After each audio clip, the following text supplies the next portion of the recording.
Holland is for sure in my top 3 EU4 nations. You can make it super rich without even conquering that much. Just spam the development with insane dev cost reduction bonuses, colonize, and you'll easily be the richest nation. And today, I'll show you how to do it in this full Holland into Netherlands into United Crowns campaign, in which we will be playing Skyscraper Toll, completing the mission tree, selecting unique reforms introduced in 1.37, and much more. Let's begin. Our estate setup will look like this. We only granted +1 mana points for all of the estates and religious diplomats, as well as loans for the burghers. We will be seizing lands, recruiting some advisors. Let's go with tax, diplo reputation, and discipline. And later, if we can, we will be getting trade efficiency and yearly inflation reduction advisors so that we can get the radical reforms. We will need more units, so we will get the free company. And also we can go ahead and boost our stability once for 90 points. With all of that done, we have a few nations that will be willing to support our independence. In my case, it's Aragon, France, Savoy, and Denmark. As long as you get like 2 big nations, you should be fine. Sometimes you might be able to get England, Austria, Castile. It really varies from game to game, but I will get France. Let's go. Denmark is really good because they have a couple of subjects. And why not just get everybody in the list? Now, with our army recruited, we have raised the militia mission, which will give us permaclaims around us, and we will not lose stability once we declare our independence war. And this is why I already stepped up. Really good reward. We can also grab a regular general. 1 shock, that's not great. Change our trade setup a little bit. We're gonna move our trader from Champagne over to Rhineland. And we're doing this because we will be able to establish communities, which will improve relations by 15%. We're gonna do the same in Lubeck, and eventually even in Saxony, because we will have a ton of these nations revolting, or I should say joining the coalition. And there we go, guys. It's the 11th of December, so we're gonna start our war. They're allied with the Palatinate, so not the best alliance that they have. They can sometimes have like Brittany, Genoa, nations like that. So this should be pretty damn easy. Let's go. And yes, there was a sound as if we lost stability, but we don't actually lose it. The only thing we lost is legitimacy. We're down to 20. And we got this random ruler. He's not the best. If you want to, you can always restart the game and get something better. But I'm just gonna roll with it. So now pretty much we're just gonna sit in Amsterdam until help arrives, because really we cannot move on our own. Otherwise we will get stomped before we reach Antwerpen. And in the meantime, we're just gonna begin improving relations with nations that we don't plan to attack. For a second, we can enable the defensive edict as they're sieging us. Well, this is an amazing start, isn't it? We're losing stability. Great. Love it. And the air is dog shit. Oh no, come on, man. What's happening in this game, bro? I mean, we're probably gonna switch our government reform anyways, because for 50 points we can get the Stadtholder monarchy. And this way we will have elections. So it's definitely not something that you would need to restart your game over. Okay, Burgundy is out of here, and we have some Norwegian soldiers joining us up, so we can take care of Brabant in the meantime. Help our boys out a little bit and stop this siege. There we go. That's what you get. Okay, now we might want to get out of here because there's still quite a few soldiers.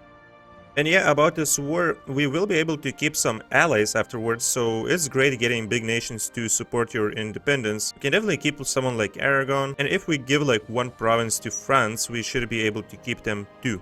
Finally, at least something good is happening. 50 admin points, thank you for that. So there we go, we can piece out the Palatinate, and we're not gonna take any money from them, because as you can see, out of 95 ducats we would only get 1 measly ducat. No thank you, we're not feeding our allies. So the only thing we're taking is pretty much war reparations. And no matter what nations you're fighting, sometimes Burgundy, you know, could have like Aragon or other nations on their side. Make sure to take war reparations. This will greatly boost your economy. Actually, the more nations you fight in this initial war, the better. It's gonna give you a head start with the economy. But there we go. And when it comes to Burgundy itself, once again, money is not very important. We would only get a small amount. I'm actually not gonna get any money from them. I'm just going with war reparations, independence. I'm giving 1 province to France so that we can keep them as an ally. And I'm taking the entirety of Flanders, which is a nation that is not in the HRE, and it's less aggressive expansion to take it, as well as 2 more provinces that will help us complete a certain mission. Now, if we wanted to go overboard with this, we could take more provinces, let's say, instead of war reparations, but we do have to pay attention to the coalition at least a little bit. Like, this is still manageable with 4 provinces, because we will actually lose some aggressive expansion through a mission, and it's pretty much half of what you see here. I'm like 100% sure that we won't get declared on, especially if we have big allies. So that's the only reason why I'm taking this, because we can just continue improving relations after this war, take it chill, maybe fight some wars here and there for humiliation to take some points. But apart from that, we're not gonna go for conquests for a bit. So yeah, there we go. This is finished. Now, we're not going to concentrate any development here, because as you can see, out of 8 development, we would only get back 5. Yes, this would make coring easier, but because we're gonna play skyscraper toll, we're preserving the development. And this is the mission I was talking about, unification of Holland. We will lose 10 aggressive expansion with all imperial princes. We'll get back 20 legitimacy, and our ruler increases his mill points by 1. Let's go ahead and reduce war exhaustion, start coring everything. And what I like to do after this first war is start another one immediately, but as I said, not for conquest, but to get some monarch points. So we're looking for a weak nation that is in our rivals list. Oh my god, Gallery, what the hell, man? Why do you need 4 alliances, bro? So I would say for us the easiest nations are Liège and Utrecht. The only annoying thing about this is that they both have level 3 forts, so we might need to get like 1 or 2 additional soldiers, just because of attrition and the battles that we will do. But yeah, basically, we're rivaling Liège, we're rivaling Utrecht, and let's do Friesland as well. And there's still a few nations that have over 50 aggressive expansion, which means they will start a coalition. So if we don't want to risk them entering the coalition, look at that, man. We don't have a CB right now or humiliate rival, but what we can do is just send a nearby nation embargo, and we will immediately gain these casus belli. So once our diplomat comes back after 1 day, we can actually declare this war, and there's no risk for the coalition. There we go. By the way, one thing I didn't point out yet is that our crownlands went from 5% up to 16%. So in 1449 we will be able to seize lands, and we will get this back to 20%, which pretty much eliminates all the negative modifiers except for tax. And we are free at this point to grab more privileges. We're gonna go with supremacy over the crown for additional loyalty. Promote burghers bookkeeping. Let's go with additional trade power with economic freedom. Clergy loyalty is not the best, so I will get oversight by the clergy. And some reform points won't hurt. Oh, come on, man. Really, we have to take care of Flemish separatists? Get the hell out of here, man. And yeah, everybody's entering the coalition, so make sure to continue improving relations, guys, especially with those nations that are already entered and with which you can see that you can still get plus 50 relation modifier, as this will immediately kick them out. We're gonna lose the alliance with Savoy. That's the one that I least care about, so that's fine. And just to be safe, I'm gonna take a couple of loans. We want to make sure to complete this war efficiently, so we're gonna get the Flemish company. We're gonna get rid of at least one of our mercenary companies right after we beat up all the soldiers, or after we finish the war. Now, we should be able to wipe this 8,000 that is trying to siege our province. Unfortunately, it's not a wipe, but we can follow them, and they're done for. Burgundy has warned us not to go to any wars. Yeah, sure, buddy. Take a chill pill, my dude. We're gonna move our ships to protect trade in Lubeck as well. Unfortunately, Austria is gonna demand us to return unlawful territory, and we're not gonna do it, so it's gonna sting a little bit. If you were lucky, you might have been able to get Austria on your side for the independence and improve the relations to that point where they wouldn't do this, then good for you. But yeah, Austria wasn't in my possible nations that would support me. Definitely not the best RNG on my side. Now, after requesting a couple of mill access, we should be able to get to Lüneburg. And there, we will be able to finally finish this war. We even have 10 favors with France by now, which is so good because we will be able to use them pretty much in any war we want to. There, guys, more war reparations is always welcome. And obviously what we're doing with Liège is show strength. Now this will give us 100 of each monarch points, a ton of power projection, and one of the Age of Discovery objectives. So if we complete 2 more, we can start our golden era. Now it's time to get rid of some of the mercenaries and pay a bit more attention to our economic situation. So we're gonna take out a couple of loans, which will allow us to repay the old 1% loans, which were 20 ducats each. And after we take new ones, we end up with 300 ducats, which then allows us to further eliminate the loans, and we end up with just 7. There, let's issue embargo on Utrecht, on Friesland. It looks like we now have enough trade power in Lübeck by moving our ships there. And we can do Hansa relations, giving us 2 mercantilism. And we will get additional 30 trade power there, as well as permaclaims on Gotland and Lübeck. Now, we did not complete this diplomatically, and I actually found that it's pretty difficult to do it because you would always get this moved the staple port to Amsterdam modifier, which reduces your relations by 100. So if you wanted to, I guess you could really play the long game if you need these 100 diplo points. I really don't care about it that much. I think it doesn't make like a vital difference, so we're gonna complete it right now. We can go ahead and grab our naval doctrine as well. We have a unique one, Dutch trade fleet. This is really damn good. It's like the merchant navy combined with the colonial advisor, because you get colonial range and ship trade power plus 25%. Really worth it. So for now, there's no rebels. We can disable our army maintenance. We're not going for any wars until we dissolve the coalition. Another thing we will do is start focusing on admin points so we can have more of those. This is the most important for us. Oh, come on, man. Will you leave me alone with these events? Give me a break, man. So we won't lose stability. Let's just lose 20 decades. Come on, bro. There, guys, we are ready to get more crown lands. This is gonna pop a few rebels, which is just fine. Our estates shortly will get back to normal status, and we have good crown lands. Let's also grab ourselves level 4 mill technology. We have 10 favors with Aragon, which is amazing because we can start asking for some money. We're just gonna leech of these guys. And guys, we have over 50 reform progress, which allows us to change from feudal nobility over to stadtholder monarchy. This government was introduced in 1.37. It allows plutocratic idea group, as Dutch elections, enables status versus oranges mechanics, parliament. We get additional trade efficiency, heavy ship compatibility, no stability loss on a monarch death, reduced liberty desire on other continents, and allows VOC Indiaman ships. So this is pretty damn amazing. If I remember correctly, you don't need to rush for this. You can also get this later via an event after you form the Netherlands, but I think it's worth it. Now let's just go ahead and begin a debate. There's so much good stuff here, man. Personally, I think we will benefit most by expanding the diplomatic corps, because for 10 years we will get an additional diplomat, which obviously we're going to use to continue improving relations, and I think it's going to be massive. We need to assign some seats, and then we can just use a couple of admin points. Here we go, we passed it. Alright, so we have an election, guys, and we can replace this guy. Now, you really not only want to pay attention to the stats of your next ruler, but also the government type that he supports. For example, we have this one with 5 admin and 5 diplo points, and he would strengthen the statists. When statists are in power, we will get new rulers elected every 4 years. And when it comes to orangists, the current ruler will continue to rule until he dies. So if we were to pick Willem the 8th, we could make him live a long and beautiful life, but look at that, man. His stats are not the best. So we're instead gonna get this guy and just hope for a quick election. And Dutch elections are so damn good, man. Even if you have a pretty much republic type government, you can still get royal marriages. Dude, we're already making such good money. Honestly, I really want to take private trade fleets as well, as this will allow us to spam these new VOC Indiaman light ships, which can be not only used for trade, but also to transport units. So it's a cog and a bark combined into one. These are incredibly overpowered.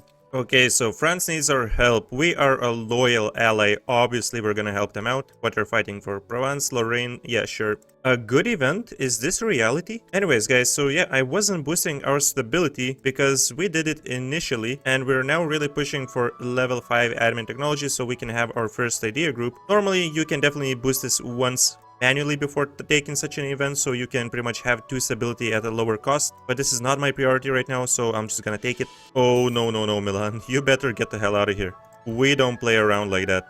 He's still level 3 military, so that's what you get for trying something. We gotta help our boy out in times of need. Come on, man, get the hell out of here.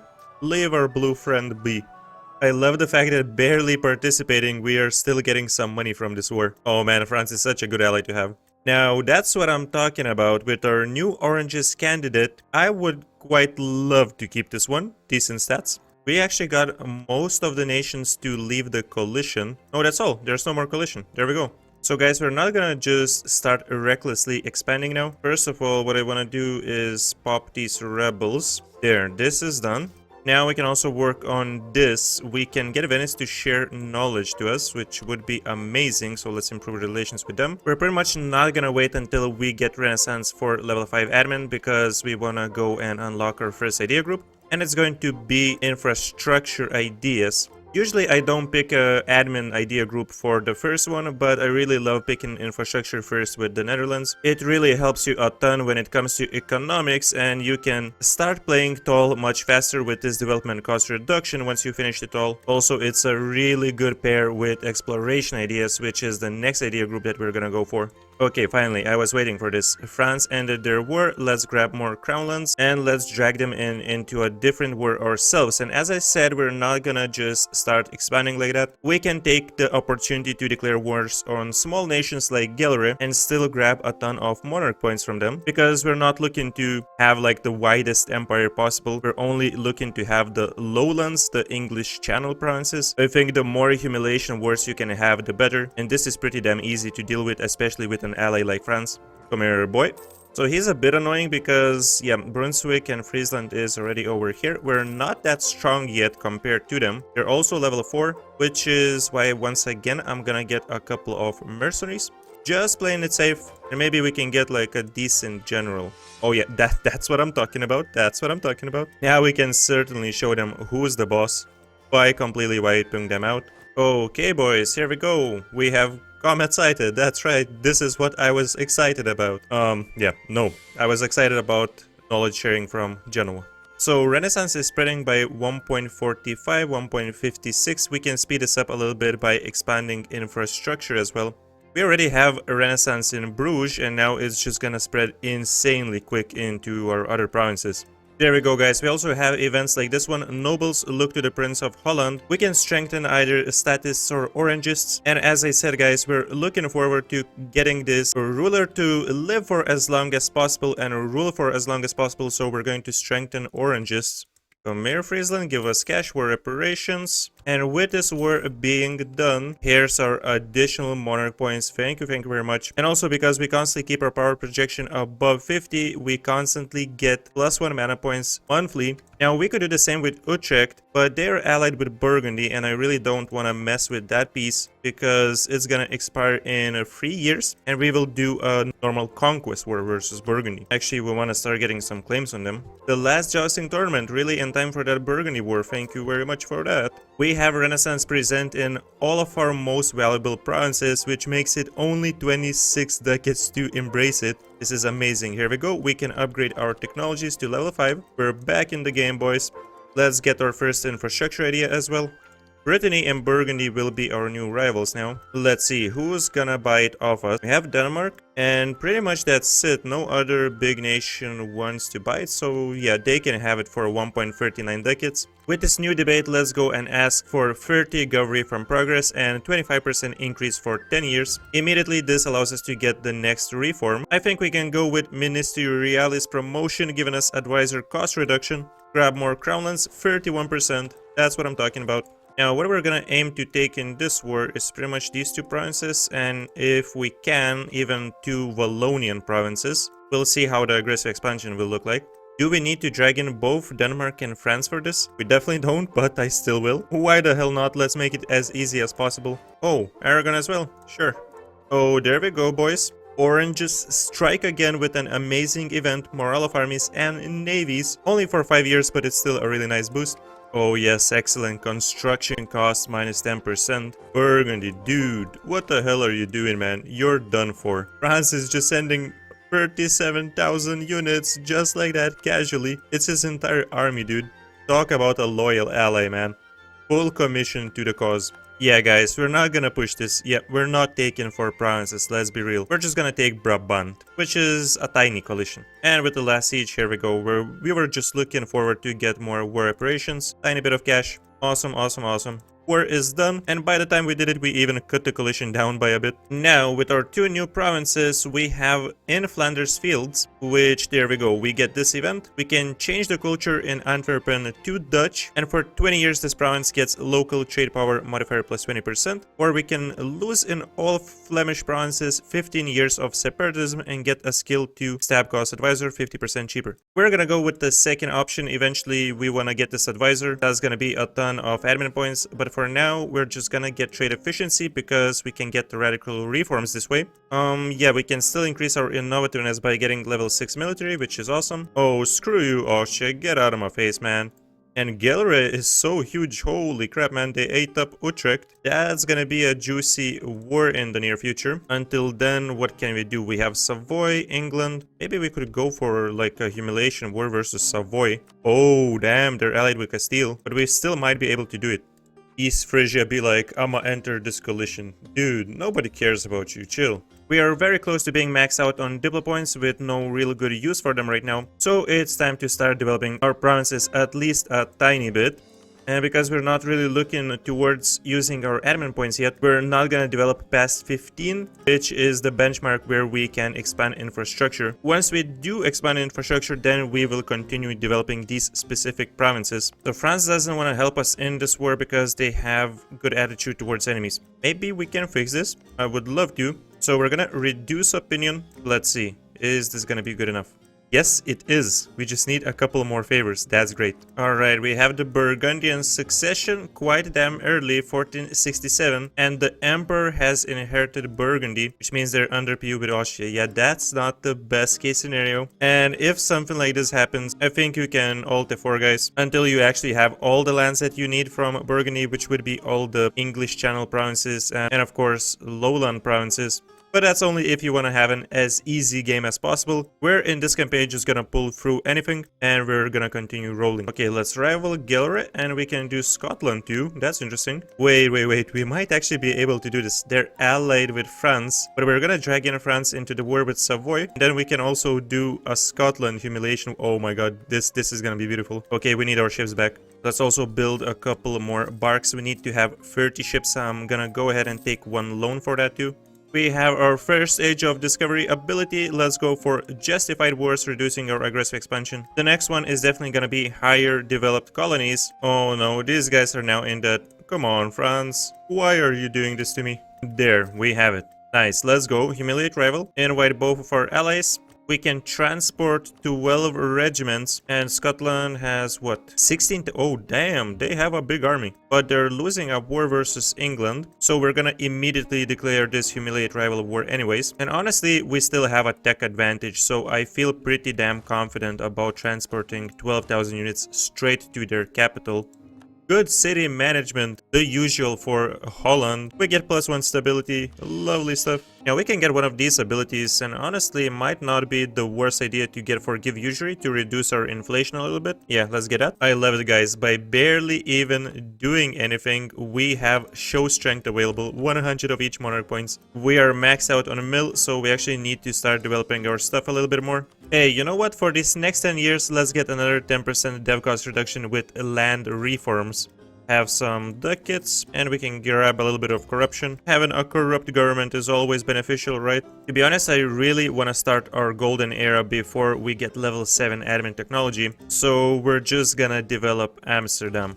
Let's push it to 30 dev. That's how I like it. And I'll just grab it right now, a little bit early. Look at that, man. We can also expand infrastructure for 31 admin points instead of the regular 50. And this is because of the golden era, and because of our third infrastructure idea, reducing the cost by 25%. Okay, France, I'll leave you finish this crap, and we ourselves will go over to Castile, start sieging them down. If we can get their capital, that would be lovely. War reparations would give us quite a bit of money from a nation like Castile. Dude, we're so strong right now. We're just wiping floor with these enemies. Okay, it's time to set maximize profit as our trading policy. And we have 15% trade power in Lubeck as well as 30 light ships protecting it. So we can support the bulk trades. We get 18 ducats as 3 months income from the English Channel node. That's fine. We also get perma claims on every province in the Baltic Sea trade node that has a center of trade. Yeah, unfortunately, we cannot finish the agenda. I'm not gonna build this fort fast enough. So we're gonna take nobility right for diet call. We're gonna click this and it's automatically done. We get 1 base manpower. There we go, 61 ducats and war reparations from Castile, more than we ever needed. We're gonna be pretty much maxed out on Diplo, so we can continue developing a little bit. There we go. And we can once again show strength to these bastards. This is what, like our 5th humiliation war this game? Honestly, yeah, let's do it. We're gonna sell titles. This gives us some money. We had a few loans, so we're gonna go ahead and repay them. Now it's really gonna be our golden age. Our economy will start booming. I'm actually gonna make Den Haag a 30 development province as well, as this is one of the provinces where we have expanded infrastructure. There we go, guys. The Iberian wedding actually happened shortly after our war, so really good timing for us. Yeah, we no longer have Aragon, which kinda sucks, but at least we were able to use them in quite a few important wars for us. And really from this point in the game we can start standing on our own because we have quite a decent force limit. We have very good resources. We already are making 6 ducats monthly. You know what? I'm probably gonna hunt for this alliance with the Papal State. There we go. We need more papal influence, and we're also gonna buy indulgence at the earliest point so we can start using this construction cost benefit. And we have our tier-free government reform. Centralized bureaucracy is available to us because we have less than 15 provinces in Europe. It will further reduce our development cost modifier by 5%, so we're going with this one. Oh yes, I was waiting for this. Finally, we do have the radical reforms. So we're gonna kick out this guy and this guy. Get out of here. 200 admin and diplo points. The 50% cheaper stab cost advisor is still here. He's 40 years old, so I think we can grab him. And now we can also go for one of these cheaper spy network advisors. Dude, we want to or not, we have to continue developing. Screw it, let's go. In a 15 development province, it only costs 19 points anyways. And if we go to the development map mode, this is what we already look like. We're gonna make all of this green. We can grab admin level 7 a bit early, 25% more expensive, but that's fine because we have access to the second idea group. And obviously we're going for exploration ideas. We can go and unlock a few of those, allowing us to have our first colonist. We're going for native repression policy, and we have new privileges available to our estates. We're going to take native assimilation, expedition rights, and good thing we have another slot available for burghers because this one is one of the most important ones. Settler chance and additional settlers increase. We have a couple of new interactions. We can get new world missions, increasing our native assimilation and reducing native uprising chance. Sure, why not? Let's get a conquistador and also improve our colonial range as well as get a free explorer. We're so set. Now we need free ships. There we go. Give me that. Oh, how good is that? 25% local defensiveness in our province with a fort. Thank you very much. Let's go and start exploring. We can start with North America because this will give us another objective for Age of Discovery, and then we will faster be able to take higher developed colonies. We actually need to change our setup a little bit. Let's start transferring from Lubeck, from Champagne, where we have a little bit of power, and collecting in English Channel node. There we go, this boosts our income quite a bit. Portugal was very fast. They actually got not only Cabo Verde, but also Bermuda, which was another colony that I was expecting to get. So we need to continue exploring for a little bit. These buildings will give us a massive economy boost. Like, look at that, man. In 3 of our provinces, we can get 0.5 decades by building workshops. It's insane. Let's build like a church and maybe some barracks as well. We managed to once again dissolve the coalition, so we're gonna continue expanding. And we're aiming to take perhaps even the entirety of Gelre, which would be 4 provinces. And we can push it, take 2 provinces of Friesland and also East Frisia. So this is gonna be like a massive coalition, and you don't necessarily need to do that. But I kind of want to form the Netherlands, which requires us 5 more provinces. And at the same time, we need to do Frisian freedom. So these are the exact provinces that we need to take. Well, I guess we could skip on Utrecht and we could skip on Upper Guelders, which we might do, but then our borders won't look good. Anyways, yeah, we will start by breaking your alliance with East Frisia. Good that we had all these favors with Denmark, and this can be our first war. We need just a little bit more colonial range for Arguin, so maybe we can hunt for that advisor. That would be amazing. There is Frisia, you're down and out. We also got Bremen in this war, who we can clearly just demolish. That's what you get. And when it comes to our wars, that's right. Co-belligerent Friesland, and we're going for Gelre. Take out this garbage. Don't you run away, my boy. This is 11 aggressive expansion. All good. All good. Don't be mad at me, Austria. Don't be mad at me. We still lack a little bit of colonial range, so unfortunately we cannot colonize this yet. But I guess all we need to do is get to level 7 Diplo technology, because this is going to increase it by 115. And until then, we are just continuing to use our colonists to boost the development in one of our provinces in Amsterdam. You guys, in the meantime, just continue exploring whatever. There we go, this is absolutely perfect. Not only we are now ready to establish colonies, but also we have another infrastructure idea, so we get 10% dev cost reduction. Okay, so you cancel settlement growth. We're starting to colonize Arguin, and because there are some natives there, we're gonna send over 3 units. That's it. Let's annex Friesland. We also have Scotland in this war, so we need to take care of that. And we have 13 transports now, so that's quite a few soldiers that we can send there. Austria has entered coalition. Yep. So this is bound to happen. And I'm really thinking maybe we should declare on Burgundy before that happens. But then we cannot even invite France into this one. And it's pretty damn tough. I think I know what play we're gonna make, and for that we will need a claim on England so we can get some passive war score. These guys are allied with Austria and they don't have 50 aggressive expansion versus us yet, so we can use that to get the very quick white piece. Oh yeah, I think this is gonna 100% work. But there's one more thing. I still wanna get Berg as it's a part of South Brabant, so this one we probably can declare shortly. Honestly, I'm gonna just do it now before they enter. And let's barrage this to speed it up. With most of these guys, we're just aiming to get as long choices as possible, transfer trade power to us, give us max money, war reparation, break your treaties as well. There, we have a claim on Calais. So pretty much, yeah, we're taking all of this. We don't give a damn. Screw the coalitions. And guys, we have Frisian Freedom, which is gonna give us some additional army tradition. And of course, we have G Tendrai, the mission that gives us perma claims on all Low Countries region. So the provinces that we just took, we can core a little bit cheaper. Forming the Netherlands no longer requires us to have admin technology 10. We will be getting development cost reduction and discipline buffs. And if we complete this mission while we are the Netherlands, then this will be extended for 10 more years, making this modifier last for 30 years, which is incredibly powerful. Obviously, if you want to, you can wait it out, don't rush it, just play it safe and enjoy the development cost benefits a bit longer.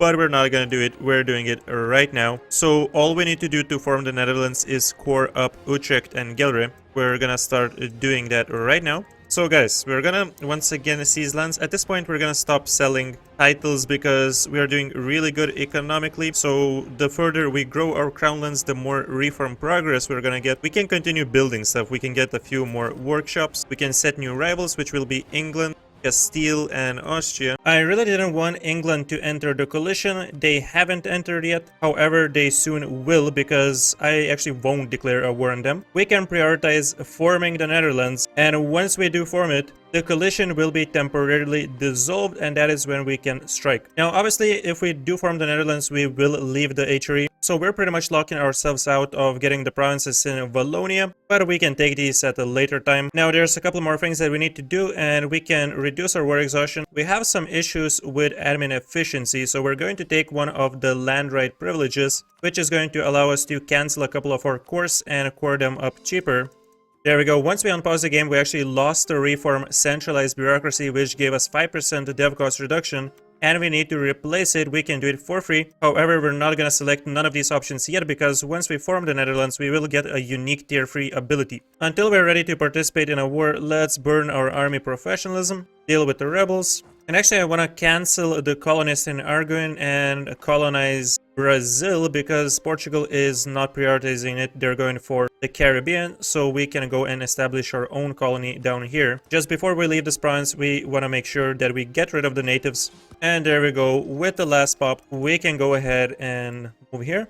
Whoa, that's amazing. Excellent, Minister. Additional army tradition, navy tradition, and mill points will help us out for sure. I actually want to develop our Flemish provinces a little bit, but we might as well wait until we finish the last infrastructure idea, as this is when we get another 10% dev cost reduction, and until we form the Netherlands. And here we go, guys, with our course finished. Form Dutch nation. There we go. We are now the Netherlands. We have to select a new tier 2 reform. We're gonna go with tax modifier, and for tier 3, which we can get for free, we're gonna take 7 provinces, which is a super nice reform, increasing our goods produce modifier, reducing province governing costs, construction costs and time, and giving us 10% dev cost reduction in all primary culture group provinces in the Low Countries region. We of course also have new missions. We can get a morale of armies, navy tradition and morale of navies. Northern Renaissance is gonna give us a really good advisor, 75% cheaper, and admin advisor cost reduction. And down here we have an entire branch of missions related to colonizing. Tales of Gold and Spice will increase our colonial range and give us a free explorer.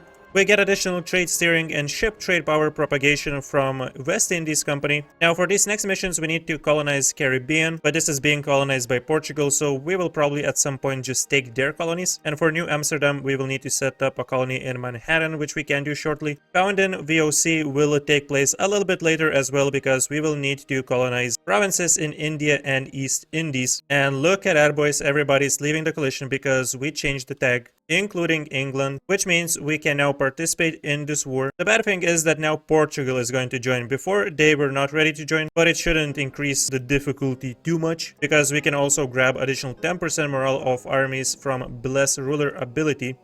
And you know what? We can also grab new indebted to the burgher loans, which is going to give us quite a bit of money, which we can use to get some additional mercenaries. Maybe let's go with something like the Grand Company. Let's not be too cheap. There we go. We're ready.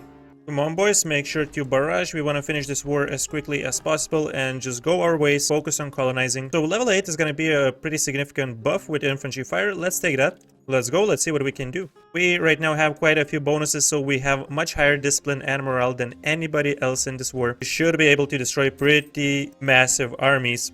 Okay, this is a wipe of 5,000. They unfortunately did take Paris, but we can take this back quickly. And guys, here we go. We have 10% additional development cost reduction. Let's promote Flemish culture and develop these provinces a little bit more. This 21 development province costs us 21 points to develop. And we're not even using the burghers bonus, which we can probably still get. Yeah, so there we go. We just need to build a marketplace in Amsterdam.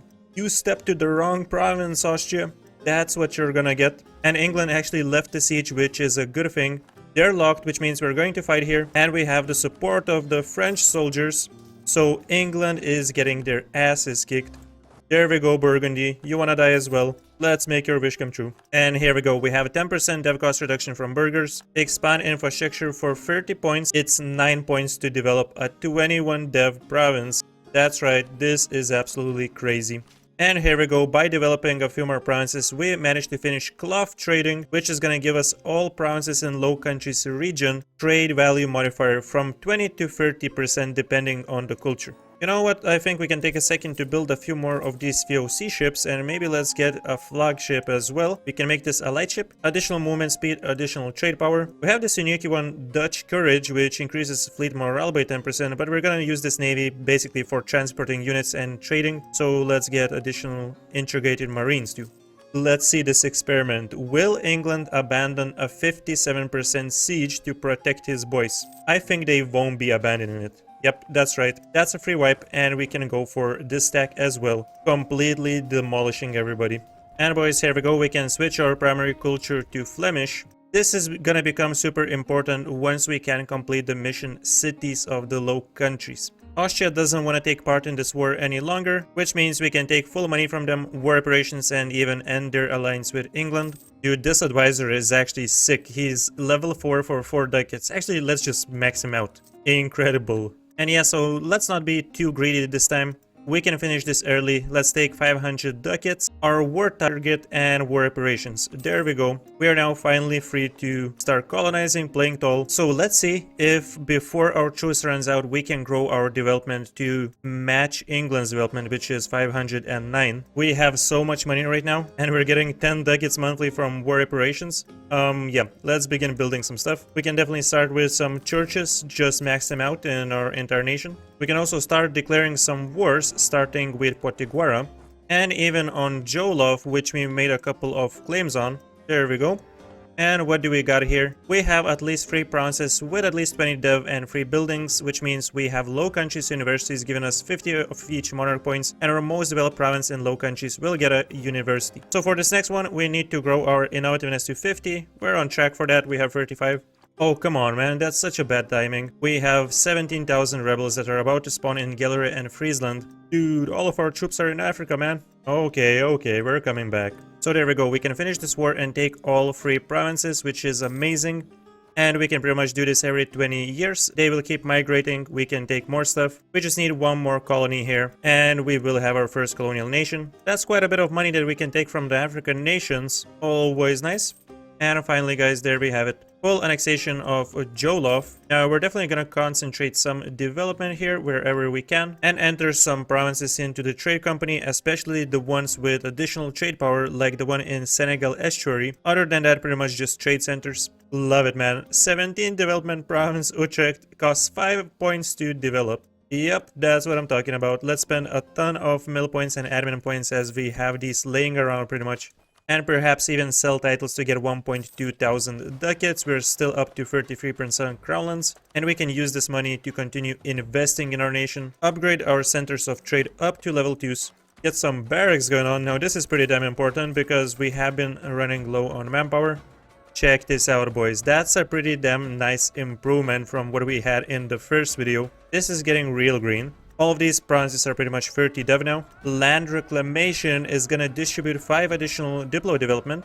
And we will get 20% local construction cost reduction and local production efficiency plus 10% for 20 years. Time for some new colonies, recall this one. And now let's make a colony next to Congo because our colonial range has increased. We have been building spy network on these guys, which of course means that we can make claims and we will be able to start a war with them. And this is pretty damn good. We have the center of international economy. We get 2 base stacks in Antwerpen, and if it has a level 2 center of trade, then also 2 additional base production, and it does have it. So there we go, 34 dev.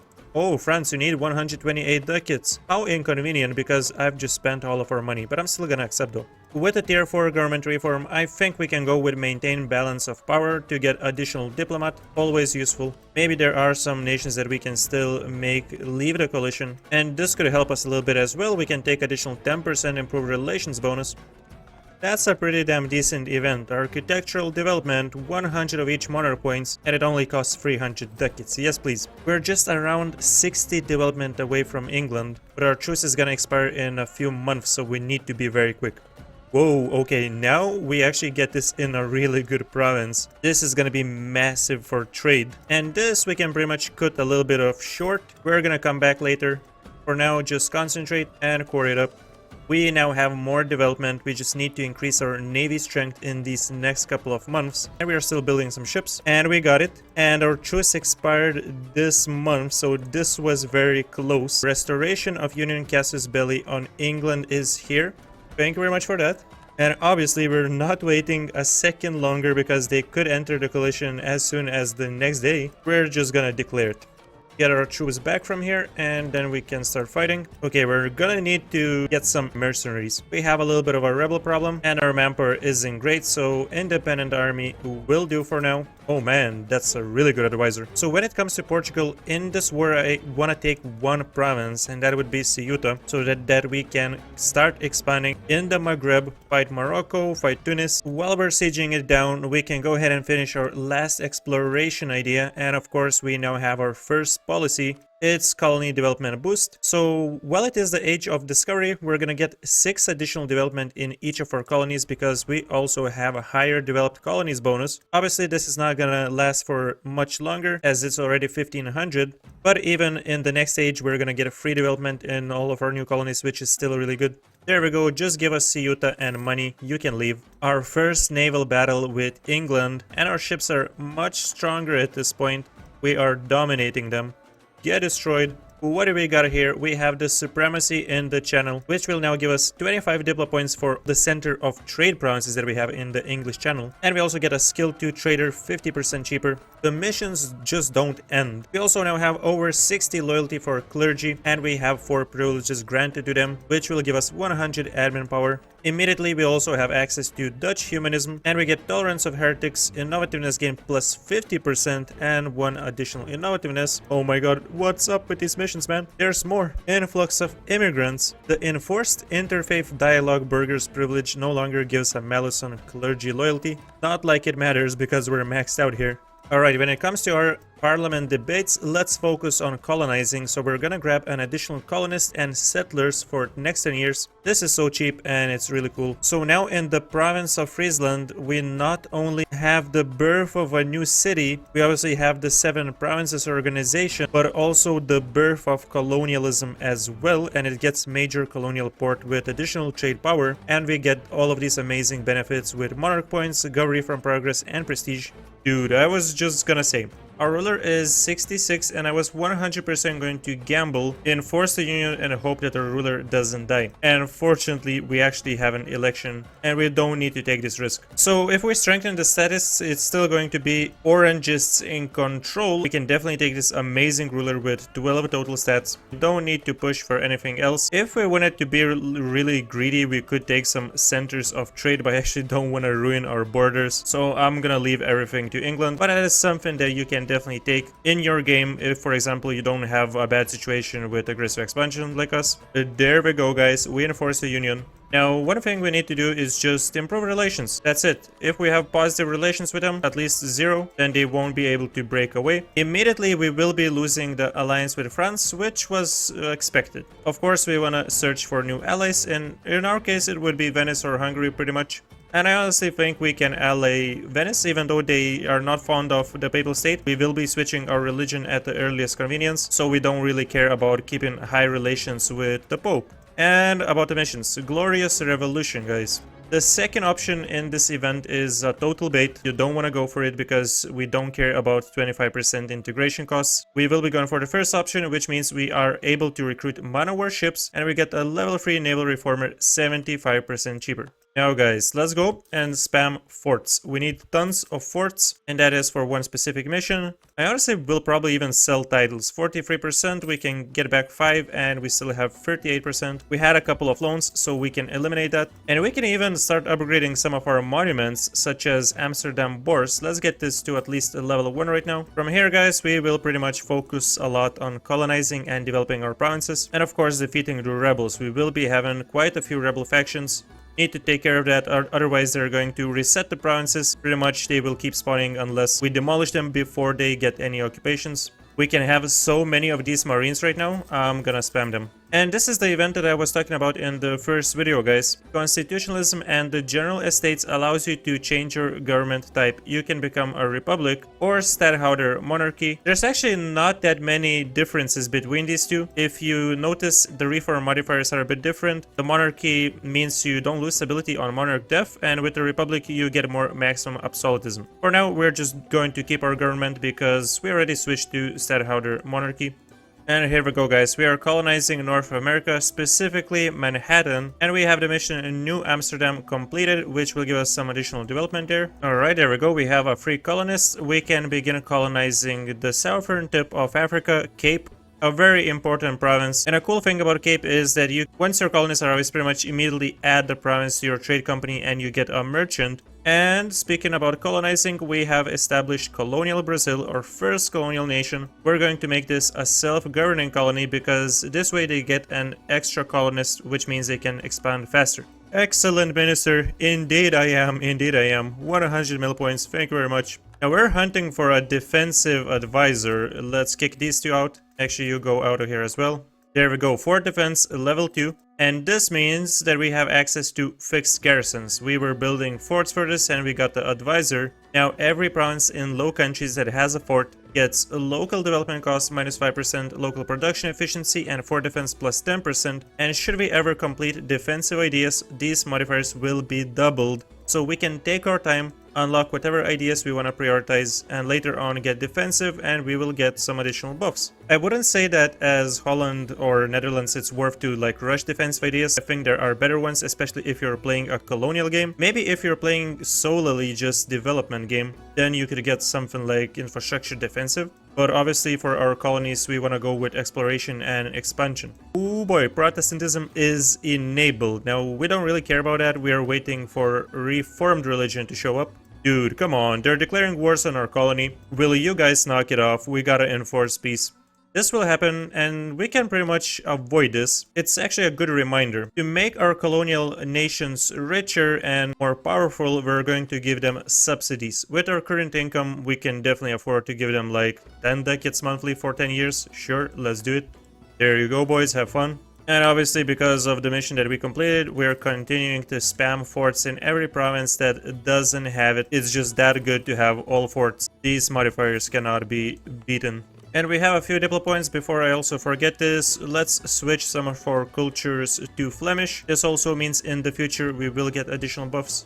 Alright, truce with Jenny is done. This seems like a pretty easy war. They have a couple of nice centers of trade, so we can start that up. And then we will have access to Timbuktu, which is allied with Morocco. We can probably fight them too. And yeah, basically these next years, apart from colonizing provinces, establishing colonial nations, fighting wars in Africa, we're gonna go around Africa, reach Kilva. From there we can go colonize this small little island next to the Maldives, get a claim, and eventually reach India, where we can establish the commercial enterprise added in 1.37. And speaking of the commercial enterprise, because we discovered provinces in India subcontinent, here we go, founding the VOC mission is done. And this is the mission that enables the decision for us to establish it. There we go, we have a new hope. We get some additional base production, manpower, and tax in the Cape. We get settler chance and colonial range, very nice. And this is the natural decision that allows establishing the VOC. We just need 4 provinces in India super region and grant estate privilege VOC. I believe it's for burghers. So to get the space for it, we just need to eliminate our loans.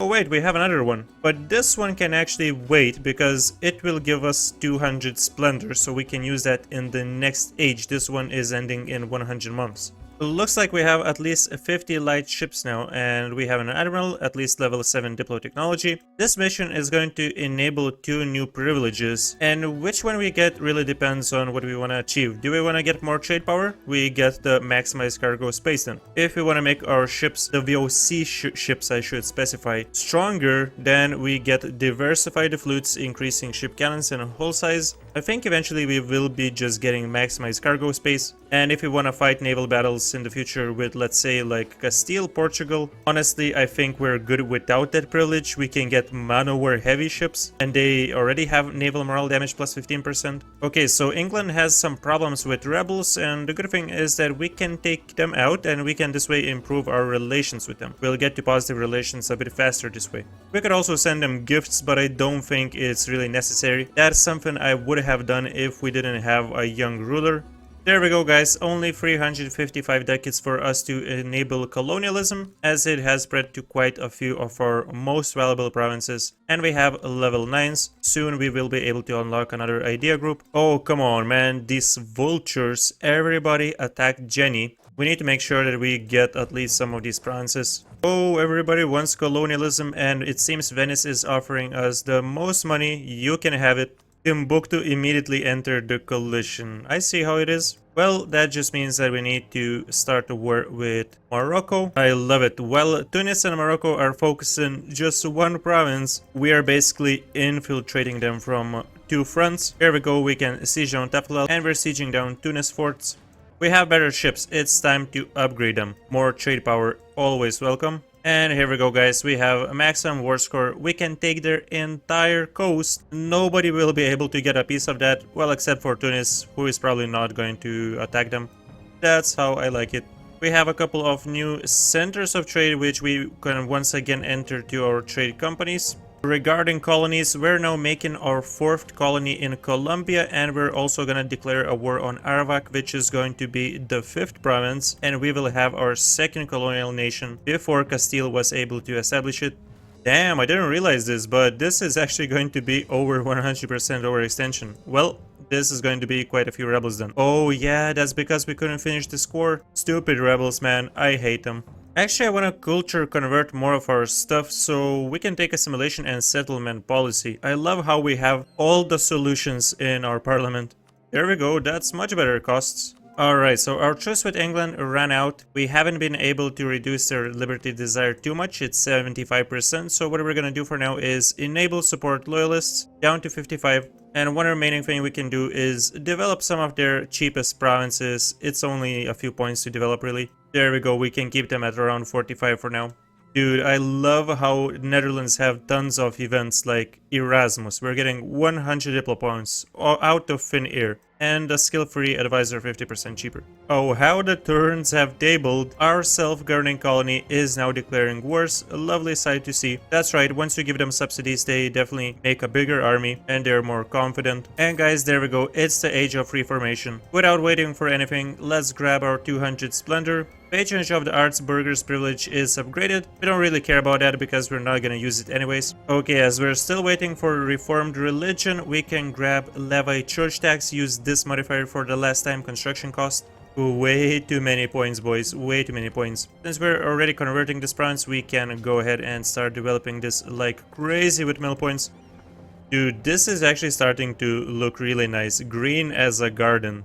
And if we check the province development ledger and sort by development in provinces, the highest developed province is still Constantinople with 42 development, so we need to surpass these guys. But apart from that, in this first page, we're clearly dominating. We have 7 of our provinces in here. Oh, I never noticed that Tuscany was formed. Hey, that's cool.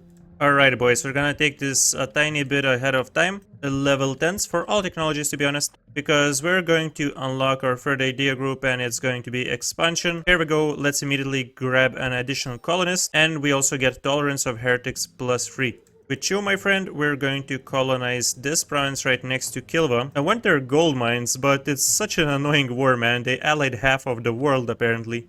The expansive Dutch economy has put large demands on our merchant marine, and Holland until the end of the game gets transport cost -10% and local shipbuilding time -10%, as well as some innovativeness. Dutch shipbuilding industry, hey, that's nice. Everybody's also leaving the coalition because they finally recognize that we are peaceful traders. Okay, Timbuktu, this truce is done. You can remove a couple of these boys from the coalition, which is nice. Let's go. Remove from the coalition. More like I'm just going to full annex them. We have to beat the Ottomans with the development, right? We just have to. We're going to develop Den Haag a couple more times. There we go. It's 42 or 20, baby. I would also love to just quickly deal with Lunda. Could just full annex them and get a white piece with Congo. Or honestly, we can even co-belligerent. Okay, let's just finish this war first. We're definitely gonna do another one versus Congo then. How beautiful is that, boys? How beautiful is that? Dutch Northern Africa, just how it's supposed to be. Once again, we have a couple more centers of trade, so enter them. And we have issues with admin efficiency, but this time we can rely on courthouses. Oh, there we go. We have reformed religion. Let's go ahead and switch right now. We actually will get 1,500 ducats from this too. So this is amazing. Now guys, if you're not familiar with the reformed religion bonuses, which I wouldn't be surprised if you're not, as this is not a very common pick, I would say, but it's really good for the Netherlands. We have fervor points, which we gain 3.36 monthly, and we can actually increase this by 1 by becoming the defender of faith. This will also grant us an additional missionary. We have trade, war, stability, diplomacy buttons, and essentially we can enable as many of these as we want at once. They will cost us fervor points, which are capped at 100, and it's very situational. Let's say you're participating in a difficult war, you might want to use your fervor points to get additional morale of armies and navies. If you're developing provinces, going for a development spree like we're going for very frequently in this game, then we can enable stability, and this reduces dev cost by 10%. This one is amazing. And you have other bonuses such as improved relations, you have trade efficiency. Now let's set up our autonomous missionaries and let's start converting all of our provinces. Damn, okay, this upset England a little bit that we switched religion. We need these guys to be loyal. We will have to develop them, unfortunately. A good way of keeping them at bay would be also to just bump up our army, get more units. And honestly, I think it's going to be way to go for us to start building regimental camps so we can have a higher army, and in such it will be easier to handle England. Oh boy. Okay, let's not forget these buttons that we have in the decisions tab. This is gonna greatly increase missionary strength for us. Some of these bonuses also gonna give us tolerance of heretics, which is cool. Okay, so we no longer need a papal state. We're gonna get rid of this alliance because otherwise Venice wouldn't wanna keep this one with us. Maybe we can have some new allies. Let's see. Yeah, not that many options. And here we go, guys. We have our second colonial nation, Dutch Columbia. Once again, self-governing colony. We're going for aggressive strat this game. Immediately, we're funding them. We're rich as hell, so we can afford to give them 10 ducats for 10 years. Oh no, it's the end of golden era. Whatever will we do about that? Oh yeah, that's right. We have good in you, which is a mission that will allow us to start a new golden era. Eventually, we will get it. First, we need monthly income of at least 400. And we're so ahead of time. We have so many diplo points. How about we enable stability points focus and develop our lowest debt province with 11 development. After expanding infrastructure at 15, it costs 16 points. This is an absolute steal as always. Oh, thank God, man. I hate this event, but we are near the next government reform, so we can actually wait it out without losing government reform progress. I love when it happens. There we go. This is fantastic. We can upgrade our marines with another 10% marines force limit and a couple of other bonuses, including ships being able to repair themselves when in coastal sea zones. We don't need to put them to bay. And after we got a couple more marines, we have at least 20 of them, which means we can do the regiment, the marine mission. We get elite naval infantry, plus 20% marines force limit. We also get the Black Devil's privilege for burghers, increasing the marines landfire damage and shock damage received at the cost of 10% of the force limit if we want to.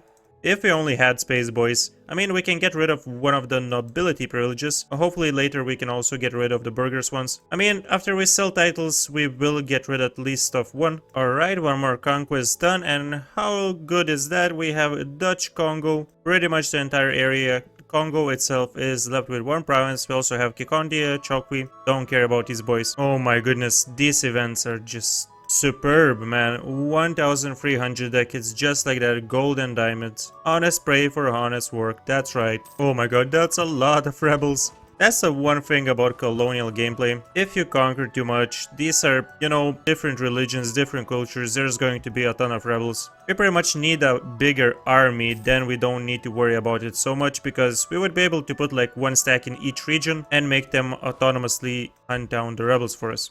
But right now, it is a bit of a disaster. And hey, what do we have here? We have at least 10 provinces in Low Countries region with 5 buildings, which means we have Dutch Baroque architecture. And now our artist advisors will give 2.5% construction cost reduction per level. Not only that, but we get a skill-free artist 75% cheaper. This is going to be amazing, so we can just hire this guy.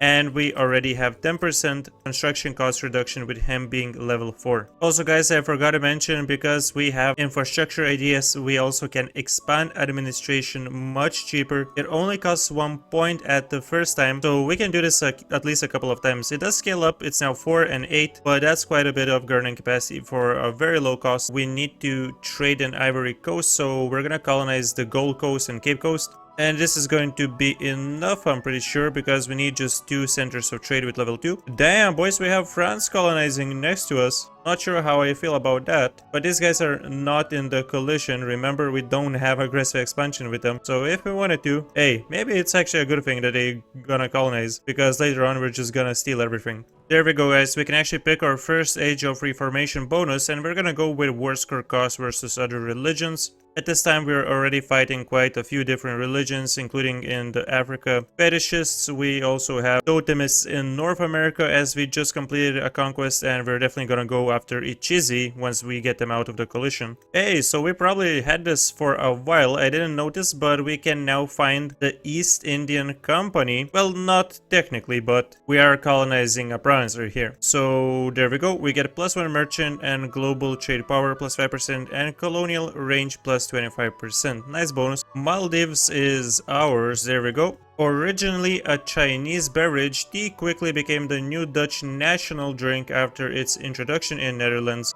Mixed with sugar, it is consumed by the rich, the poor, and even the stadtholder. 440 ducats, 20 prestige, that's pretty damn good. Our first self-governing colony, we have established a massive colonial empire, guys. England is super loyal at this point. We have tons of trade companies. Right now we're making nearly 90 ducats from trade, and at this pace I think we can easily get 1000 at around 1600s. Another thing I want to do is colonize the entirety of Cape of Good Hope, so what I'm gonna do is get rid of the natives here in the Gold Coast. Let's add these companies as well. There we go. We're going to be recalling our colonists and we're gonna send them here instead. And actually we're going to do this with a couple of other colonists too, because simply we can afford to have a lot of colonies going on at once. Before we start our new wars in Europe, we're also going to provoke all the rebels to ensure that we don't have to deal with them during the wars. And would you look at that, Ichese has left the coalition, which means we're going to start this war in North America. We're going to full annex these guys. And I think Belgium could use some help. They're only getting 3 ducats monthly. We're going to support their dreams and we're going to give them subsidies of at least 13 ducats. I completely forgot about this 8,000 soldier stack. They were hunting for the 7 cities, they lost the conquistador and they were stuck here for God knows how long. Finally we found them and they're coming home. You know, this kinda reminded me of another thing that I did forget, and that is disabling war taxes. That's right, we're doing this early this time, 1533. Oh, I hate when this happens. Satapo has declared war on our self-governing colony, and if we simply enforce peace, they would accept the demands and back down. Now, there's no problem with us doing this, but when you have to do this on and on for tens of times, it gets really annoying and just creates micromanaging where it shouldn't even exist. I really hate this mechanic, and the fact that the AI doesn't recognize that they will be stopped. And guys, we have some money, which means we can go ahead and build some docks. We didn't build any of those yet. Not only this will give us additional sailors, which we can use not only on ships but also on marines, and we can have 64 of them, but we cannot actually build man-of-war heavy ships without docks in the provinces. So this is going to be very useful because we're going to use these ships versus the Iberian nations. Yeah, what did I say, man? This just keeps happening. Oh no, they found our weakness. We don't have a diplomat. Amazing stuff, guys. As we unlock another expansion idea, we get 10% siege ability. And Netherlands can stack siege ability insanely. Of course, it depends on how you want to play. If you don't want to go colonial, you can always go with offensive and espionage, which is amazing for siege. But there is also one mission that we can complete a bit later, and which I will show you, which also greatly boosts our siege. Okay, great. We have our docks ready. Let's go ahead and build a few of these man-of-wars. And this right here is going to be a full annexation. All of these provinces are going to our subject Belgium. We can of course go ahead now and upgrade our rank to an empire, accepting all the Germanic cultures. Okay, so this province we can develop 2 times. We can upgrade the center of trade to level 2. We can do the same with Gabu. And now we have completed the mission Trade in the Ivory Coast, which is going to upgrade all the centers of trade in the Guinea region. And we get 100 trade power until 1551. This is amazing. We have 2 new level 3s.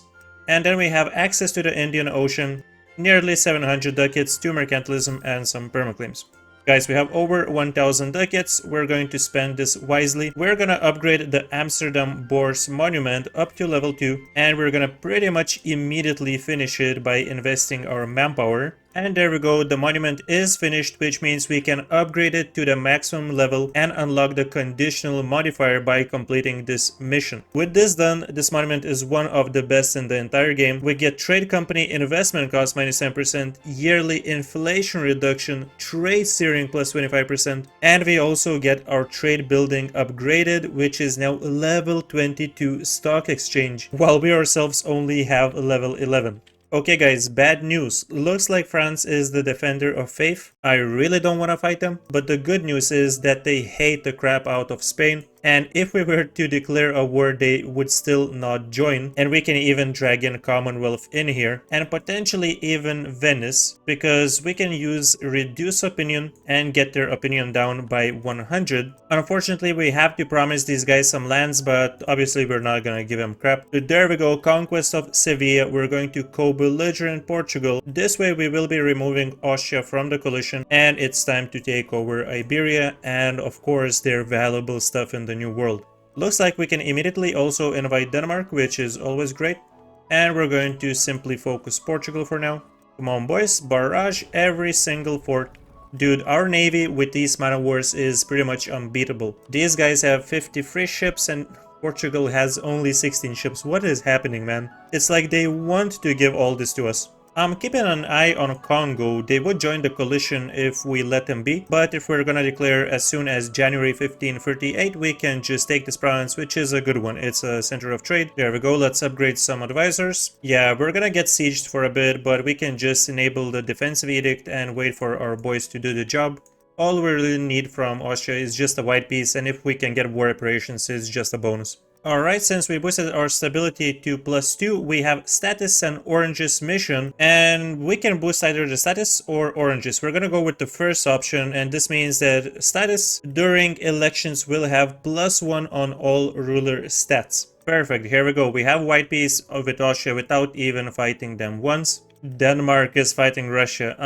Yeah, buddy, I think it's time for us to split. We really don't care about your business. So there we go, guys. We will be finalizing our war with Portugal, taking the entirety of West Indies. We're asking them to concede Eastern America, taking their entire Mexican coast, Rio de Plata area, and that's it. We're pretty much just robbing these guys when it comes to the New World. There we go. And guys, this is only 11% overextension. First of all, we will be completing the mission in Caribbean colonies, giving us 5% naval force limit modifier because we have the Grand New World Charter's Burgher's Privilege. Next, not gonna try to pronounce that second word, but let's just say this mission is called Groot. And this will give us a skill-free Morale of Navy's Advisor 75% cheaper, as well as a trade steering bonus plus 25% for 20 years. This advisor is absolutely amazing, and we're gonna hire him right now. Once we have money, we're definitely gonna make him a level 5. Now, to establish our new colonial nations, what we want to do is just core up the cheapest provinces and core only 5 of them, because the rest of them will be cored by the colonial nation itself.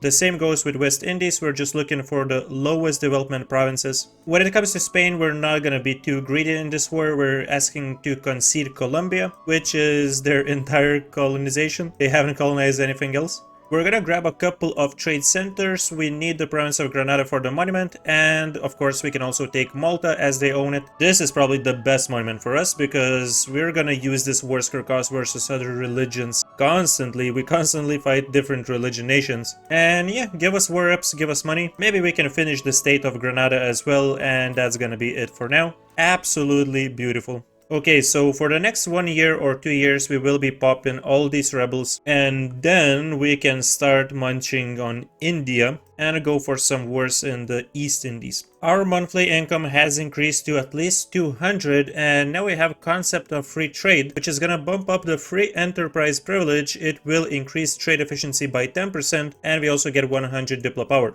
Unfortunately, we still don't have space for it, but once we get rid of the loans, we might as well get rid of the Grand New World Charters at some point for the additional diplo point, and we will have space for more amazing privileges. And I actually love the fact that we can use our reformed religion to revoke privileges as well, because the stability option increases the estate's loyalty equilibrium, meaning we can get a higher loyalty than the influence easy. Okay, we can select our second Age of Reformation bonus. Let's go for ship trade power now. We also have new infantry. This is amazing. Let's go for the free shooters. And guys, we finally got rid of a couple of our privileges so we can get new ones. For now, we're gonna take enforced interfaith dialogue, which is gonna increase our tolerance of heretics and heathens by 2. And later on, we will even be able to upgrade this one. And of course, we can take the VOC one, which is gonna reduce the trade company investment cost by 10% and allow us to establish the VOC commercial enterprise in India. There we go, we have another colony, and we also made Cuba a private enterprise, which means they get all of these amazing goods produced, ship trade power, and so on bonuses. Okay, let's start a few wars over here. We're gonna fight Buton, Makassar, Boni, and Ternate, and we're gonna annex all of these nations at once. There we go, barrage, let's make it quick. And finally guys, we have finished expansion ideas, so we get land fire damage plus 10%, global trade power, and most importantly our second policy with global settlers and native uprising chance. We're just going to spam colonies now because we don't have to take any care of them. And alright guys, we're annexing Taidori, which means that Ternati will finish their mission and immediately start colonizing. Guys, we have empowered oranges to above 75 power, and this means we have the next mission, which will grant us 50 gov reform progress and give our ruler one of each monarch points. Now, what we're gonna do is just wait until we have a new ruler because he's 70 years old right now. And we're going to release Ternati. I've heard that you can have both of these guys, Ternati and Tidori, to colonize for you at once. I've tried this in a sandbox mode. I wasn't able to get it going. Maybe I missed something. In this run, I'm not gonna try and do this because I really don't care about micromanaging these colonies that much. Let's be honest, who has time for that? So we're gonna start up this war and we're just going to give this province to Ternati. This new ruler is not bad at all. However, if we were to go for the status one, yeah, that's not gonna happen. So now we can go ahead and finish the mission and upgrade them. What the hell is this gaslighting? We have 40 artillery and this mission over here says that we don't. What am I missing, man? And okay, because Tidori no longer exists, Ternati is now colonizing themselves. Okay, how about we charter a company from Japan? I would like to get one of their centers of trade. They're gonna accept this for 2,000 ducats. Sure, you can have it. So it's 1558. Our total income is still only 259. But not to worry, guys, we're working on it. There, we have another mission as we have colonized enough provinces in Guyana. Vijayanagar is done, man. They don't have allies. They're weak as hell. We're just gonna take them down. And guys, we have tier 6 government reform. Eventually, we will be getting the royal decree to get more absolutism, but for now, we can go with general estates to increase our estates loyalty. We got the money, guys, so let's go ahead and get printing press over here. Upgrade our technologies once again. It was very unfortunate, but we were not able to spawn it, and it was Scotland that got it. Oh, that's cool. Look at that, man. 100 diplo points. Paper will now be produced in Holland. And we get a House of the Elsevier modifier until the end of the game with institution spread, local goods produced, and yearly prestige. This province is going to be great. 6.63 ducats at 36 dev. These guys are vultures, man. They stole some of our provinces. We're gonna take just some trade centers and run away right now. This is 96 overextension as it is. Boom, guys. And do we need to core this? The answer is we don't, because now we can finally establish the VOC as we have over 4 provinces in India. With the click of this button, all of our provinces are going to our new subject. This is a special subject type and we get some really nice bonuses such as land force limit modifier, naval force limit, additional merchants, and unlike other colonies, we have additional mechanics such as Seasland. If we want to, from these guys, we can take the trade centers and enter into our own trade company. So eventually we will be taking some provinces, but for now what we're gonna do is just use them to ensure that we don't have to core any of this stuff. We really need to attack Koti to pass our next mission, and they're allied with Bakhmanis, and these guys are really strong because they crippled Vijayanagar before we attacked him, so they have 51,000 units. And honestly, the ideas that they picked are insanely good. Espionage, offensive, and aristocratic. They have crazy siege ability. Dude, these guys are inventing a new meta here in India. Since our force limit is increased, we're gonna quickly recruit some soldiers and we're going to attack Bakhmanis. And I would love to get the 4 siege general, as then we could complete one mission, but unfortunately so far no luck. Also, because we have level 13 admin technology now, we can click this national decision to get local development cost reduction 25% just for 50 admin points. This is amazing. So now a 40 development province costs 68 points to develop, and this is without us enabling another 10% reduction. This is fantastic. The spice trade, we get 900 ducats, and spice is 50% more expensive until the end of the game. Our Moluccas trade stocks are increasing. That's it, boys. You're going down. Vijayanagar is going to be kind enough to give us mill access, and we can stop them right in their tracks. Despite their amazing ideas, we're still destroying them because we have tons of soldiers here. To ensure that the war goes smoothly, let's take 93,000 manpower from our Staten General. There, so we have taken some provinces from Koti. We can click this button to expand the VOC and we don't need to core them once again. This also allows us to complete the next mission, giving us 100 diplo points and 400 ducats. Oh, come on, dude, give me a break. You're seriously gonna intervene in the siege? Go home, dude. After we added a couple more provinces to our trade companies, we now have over 90% religious unity, which means we can complete another mission. And this is an important one because now we're going to boost our enforced interfaith dialogue, burgher's privilege, and it has tolerance of heretics and max tolerance of heretics +1. All we need to do to get another golden age now is just to increase our income to 400. Well, that's pretty good timing. We got initial 10% discipline for 6 years. I'll take that. Okay, there we go. We have level 14 admin, so this means another idea group. And we're going for trade ideas, as this will give us a massive boost. We can unlock a couple of these right now, get some additional global trade power and additional merchant. Guys, I never really thought that this war could be as annoying as it was, but we finally have it finished. To take more stuff, we're going to finish our second level Malta monument. And there we go, we have 10% reduction, which means I guess we can push for a little bit more.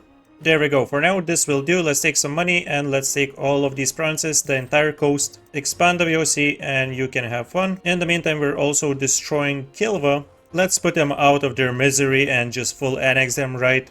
There we go. Even though we have some trade centers here, we also have gold mines, so we're probably just going to state this. But we definitely need to keep pushing here because these guys hold the actually valuable trade centers that we can add to the trade company and not worry about gold. So we're gonna start making claims on all of them. Dude, we have so much money right now. This is not an accepted culture, which sucks, so we're going to get rid of the stab cause guy. Now, this one though, this is accepted, and what we're gonna do is level him up to level 4. And if you guys remember, one of our missions made that stability cost advisors also give us construction cost reduction per level, so we get an additional 10% reduction, and with this 5,000 ducats we can go crazy with the buildings. We're gonna build tons of manufactories. Look at that, man. 1 ducat per manufactory is insane. Alright, amazing. More money. And this is producing slaves. But what we can do is grow cloves here and change the trade good. Look at that, man. 8 ducats worth trade good. So there is one mission that we can complete instantly. We just need to have 40 light ships privateering. Could have done this ages ago, to be honest. There. Let's get these guys and privateer instead of protecting trade. And boom, we have a chance to capture enemy ships plus 10% until the end of the game. I'll take 1,000 ducats as a bonus. Now for the next one, we need 250 ships and naval tradition of 75. It's time to start building some trade company investments. Let's grab some trade steering first, starting with the Cape. Then let's establish some in Congo.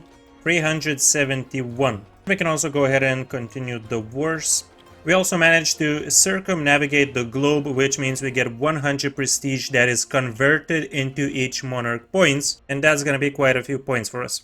Oh, and not to mention 40 navy tradition. Right now we have 86 navy tradition, and we can probably just go ahead and spam to get 250 ships so that we can complete a mission. I'm gonna take one loan for that. And alright boys, we have 250 ships and all the other requirements. I think it's great that we can use circumnavigation to get the naval tradition requirement done. The required ships for claiming naval hegemony will be halved. This is one of the most fun missions. Additionally, we get a fleet movement speed and a max number of flagships +1 until the end of the game. So if we wanted to, we could build 2 trade flagships and that would give us an insane amount of trade. And guys, the only thing we lack now to become a naval hegemon is some additional heavy ships. Because we still have some force limit left, we're just gonna go ham. Let's build a ton of man of wars. And boys, here we go. We have it. We will always get ship trade power plus 20%, monthly war exhaustion reduction, and over time we will be increasing national sailors modifier, blockade efficiency, and liberty desire in subjects, and at maximum power we will get 20% artillery damage from back row. Hegemony has been proclaimed. We will surpass Alexander and Genghis Khan. That's right. This is amazing, guys. We also now have 50% crown lands, and this means yet another mission completed. When we seize crown lands, all estates will only lose 10% loyalty, and we distribute 10 dev. So for this mission, we have all the requirements done except for completing all the government reforms. This is gonna take a while, but the reward is gonna be well worth it. Okay, there is another easy one. We need to have 5 admirals, and Zealand needs a shipyard, which we haven't built yet. So we just need to expand infrastructure, get additional building slot, and build this crap. Yeah, boys, we're climbing up the ranks. We have 500 total income right now. Let's get this Dutch Boulders monument to the maximum level. I'm gonna invest some manpower. Let's get some money in. And now that we have the Crownlands mission done, we can also afford to sell titles, so we can just immediately finish it. Boom, there we go. This now means that we have dike works, we get 100 diplo power, and we will have amazing modifiers for this monument. In total, this now gives us 15% goods produced modifier, and we also get provincial trade power modifier plus 20%. We're not done yet. You might remember that we switched our culture, or primary culture I should say, to Flemish. So you will see on the screen now what would be the usual reward and what the reward looks like when your culture is Flemish. We get 20% local construction cost reduction, local goods produced modifier plus 15%, and province governing cost minus 20% in all Low Countries provinces. Okay, it's time to get more investments going. Let's grab some here and here. There we go. We can finally completely finish with Jayanagar. They're done for, boys. Since we're so rich, might as well upgrade all of our forts to level 4. Try breaking this. Okay, we finally have it. It took me ages to get a 4 siege general, but because we now have him, we can complete Dutch engineering, and this is very special because now every fort defense advisor level will give us 5% siege ability. So from this we can get up to 25% siege ability. This is ridiculously overpowered. We get a skill-free guy, and of course we're going to switch our discipline advisor to him right away. Hey, that's pretty damn good. I would love to get Majapahit as our subject because this is quite a few provinces. Yeah, sure. So we're gonna declare on Bali and we can just go belligerent the guy.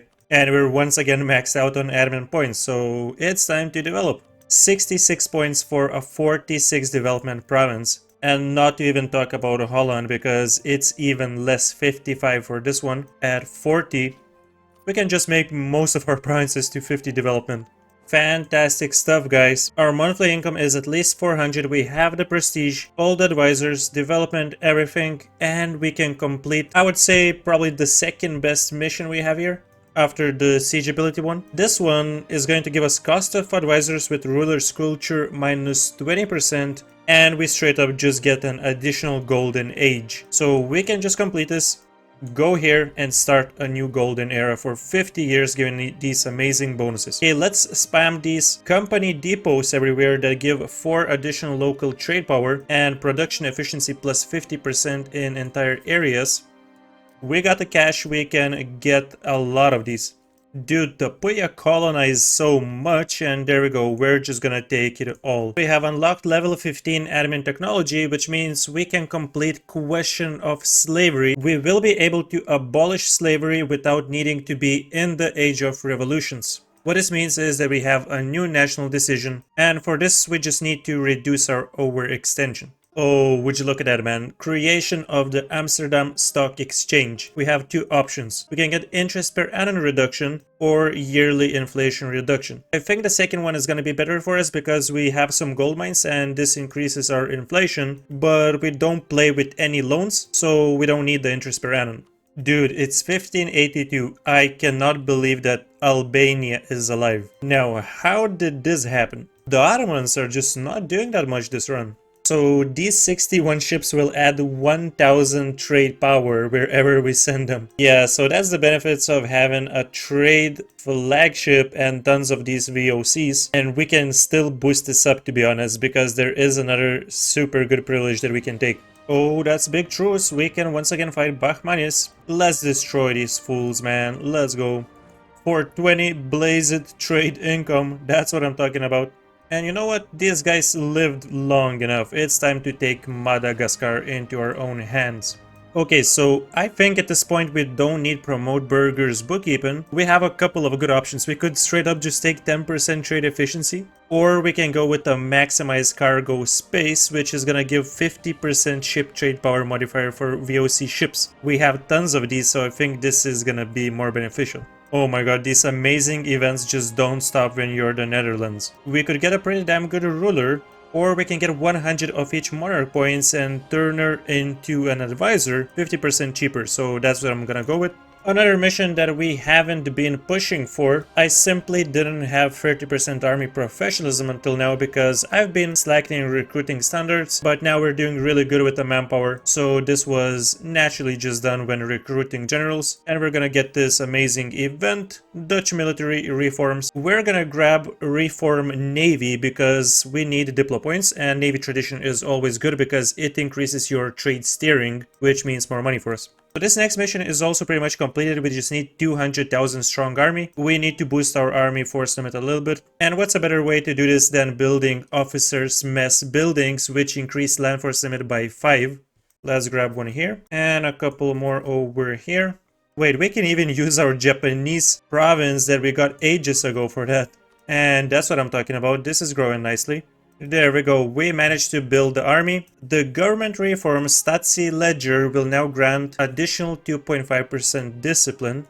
And it's this government reform here, so I think it's time for us to switch from the previous one, which was used to repair ships in coastal sea zones, increase marines force limit and so on. We're gonna grab this one because the discipline is gonna be super nice, and we also will get reinforced speed and movement speed. Bachmanis, come on bro, just surrender, it's over. You know you're done. Right, we can peace out these bastards, and on tomorrow your days are counted. Oh, look at that, man, it's the battle of the titans. Who's gonna win? I'm rooting for the, I guess they both look exactly the same, don't they? A winner has been announced, and you get the prize of being exiled.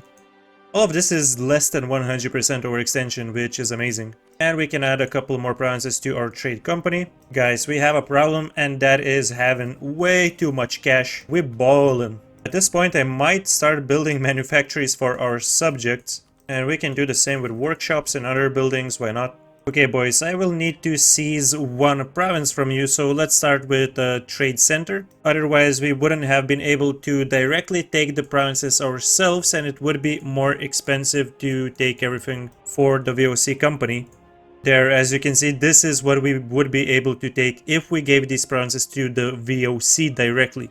And I love the fact that we don't have to wait for anything, we're just going to expand it once again.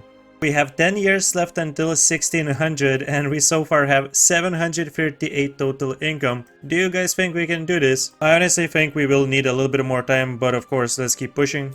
And let's continue to develop our provinces. We're gonna make this one a 40 dev as well. I still haven't finished the Granada monument, so here we go, deal with that. And we pretty much have every other monument except for the one in Timbuktu, but I don't really care about this one that much. It's only tech cost. Alright, from this guy we will need the province of Kalapa, and we can just full annex him. Let's be honest, nobody cares about him. So there we go, our vassal Majapahit has grown nearly to his full size, and after this war with Denmark he is gonna be restored, and we will integrate him. And this way we will also start our first war versus Malacca, and we don't have to fight a million of these islands. There we go, got the monument done. Admin efficiency is gonna be just lovely. Juicy trade centers that we got here. Malacca is surprisingly strong, they have 50,000 soldiers. Okay, let's not be too reckless, I guess. Like, there's just a couple of wars that for which we need to think. We can just turn off our brain and just click buttons and get 1 million income as the Netherlands. That's what I love about this nation. And we finally established a colony in Australia as well. Let's give it subsidies. 42 ducats for you, my friend. Now we're increasing the prices of Chinaware, and 2,000 ducats in our pocket. I'm gonna use it to just build 1 million of manufactories. Okay, so I'm gonna use this war to just break Malacca's alliances so that we have a very easy time the next war. Guys, we finally finished trade ideas. So we get additional 25% caravan power, and we get 2 new policies. Both of them are really fantastic, so we're gonna get the goods produced. At this point we're just gonna cancel the colonial development boost. Let's get rid of that, and let's get trade efficiency. Oh yeah, that's what I'm talking about, 700 decades from trade. We're 6 years away from 1600, and we have 913 income, but I'm still gonna build 1 million of ships as well. Dude, we have nearly 500 ships already. There's a few trade centers that we can upgrade, that's great. We can upgrade one for Majapahit as well. Not gonna lie guys, I haven't developed any of these gold mines, so I guess we can get like a couple of development points in. Maybe that's gonna help a tiny bit with our goal. Oh, screw you, Venice. I'm not fighting crap for you. Right guys, so we have a level 16 admin. This gives us an additional 2% production efficiency, which helps. We have some new manufactories, which is gonna give us quite a bit of money.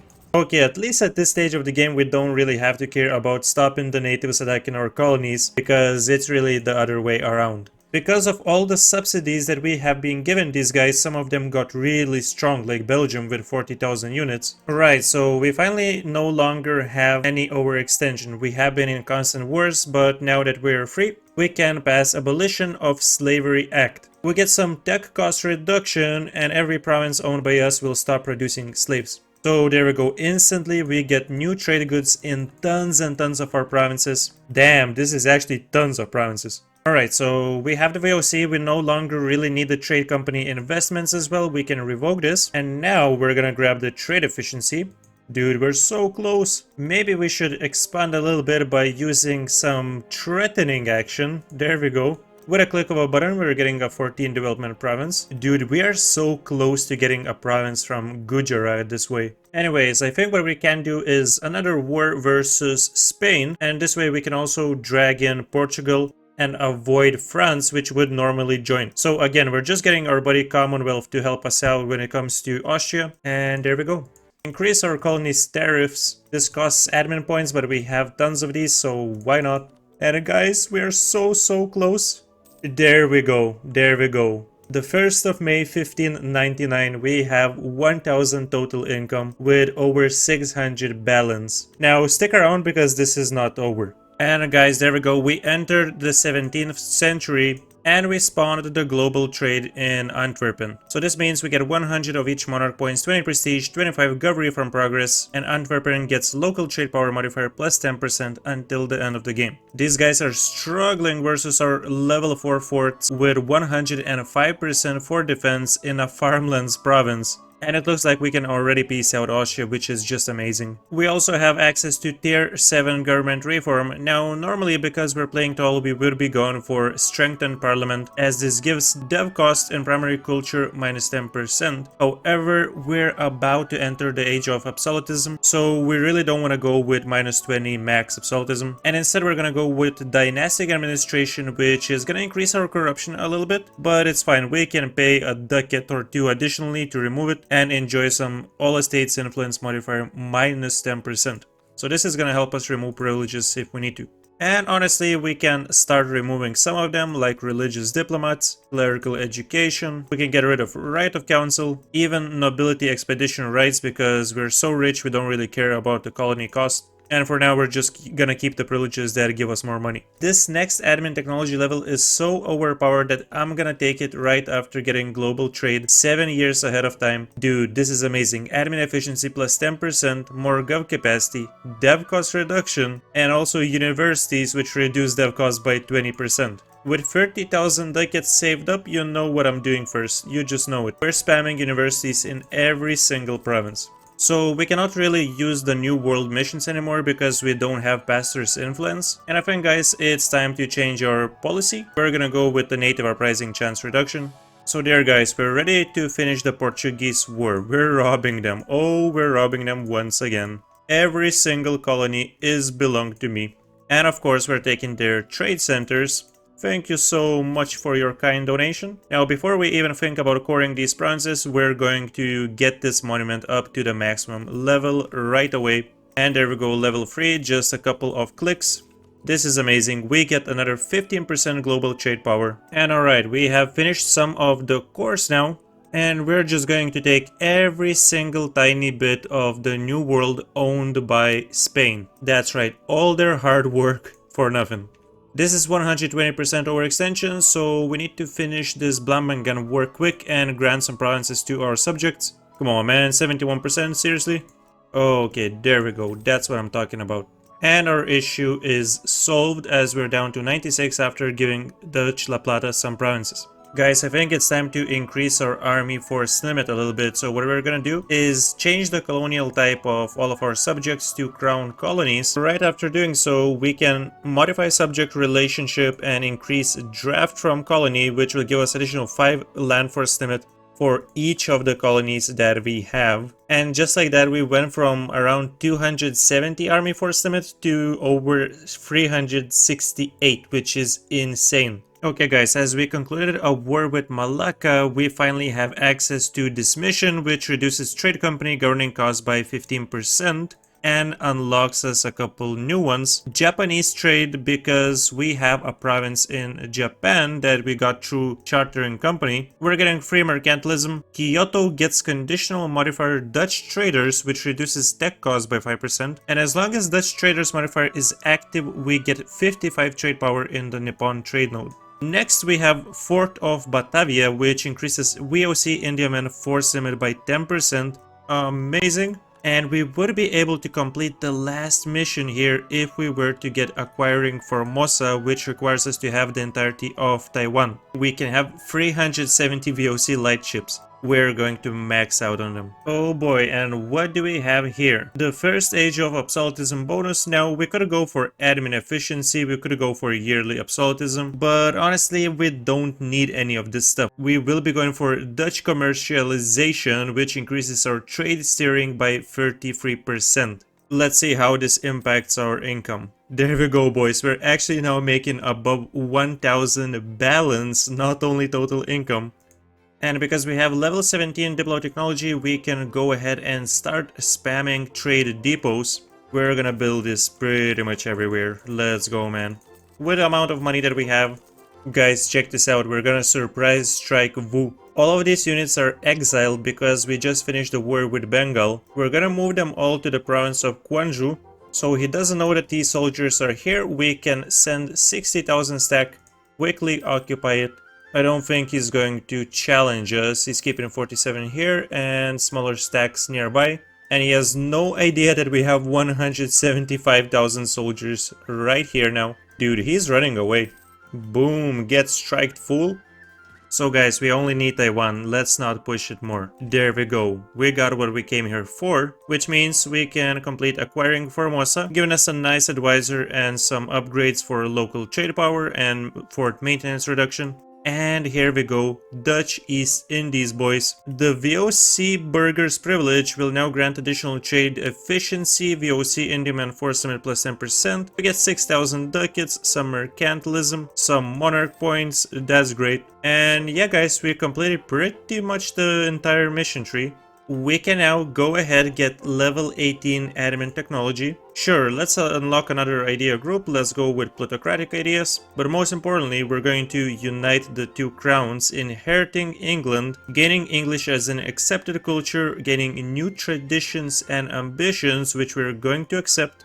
And look at the new world, boys. Everything is ours. Britain is ours. We have absolutely sick national ideas that give us 5% discipline, 20% goods produced modifier. This one's crazy. We have naval leader fire plus 2 national sailors modifier and marines plus 25%, additional merchant and trade range, 10% siege ability. We keep this one. Yearly inflation reduction is good. Then we have some additional settlers and global tariffs. From the traditions, we have 15% trade efficiency, 10% landfire damage, and our ambition is morale of navies plus 15%. So the most important stuff is the goods produced modifier. We have nearly 500,000 soldiers, over 100,000 cash in our pockets. And yeah, there's a couple more merchants now that we can send to transfer trade. Gov capacity is not looking that great, but it's not that bad as well. We can easily fix this. I'm going to invest some of our reform progress points right now. And of course we can queue up tons of state houses and courthouses. And yeah guys, after adjusting our trade setup a little bit, here is what we have. Total income 2,000. So we wanted to go for 1,000, but we doubled it today. And our balance is completely insane for 1620. This is what our subjects window looks like. We have tons of colonies, we have tons of trade companies. We have privileges that we can revoke anytime we want. Maximum absolutism is 54, but obviously as we revoke privileges we can increase it. We unlock Dutch commercialization, but later on we're gonna get more absolutism and admin efficiency from Age of Absolutism bonuses. This is our current development. We have over 5,000, and the second place is Russia with below 2,000. We're a naval hegemon and we have been one for quite a while now. Still have our golden era because we got the second one and we made our nation ridiculously overpowered and rich. I hope you guys enjoyed this run. If you did, make sure to click the like button, subscribe, and I will see you next time. Much love to tier 1 YouTube members AV, MangyMinotaur, ScaldabagnoBlu, Kutay, mickw, Nikolas, Cyberkonstapeln, tier 2 members Biologist, Lazar, RogueRhino, and tier 3 member Gökalp. I'm very grateful for your support.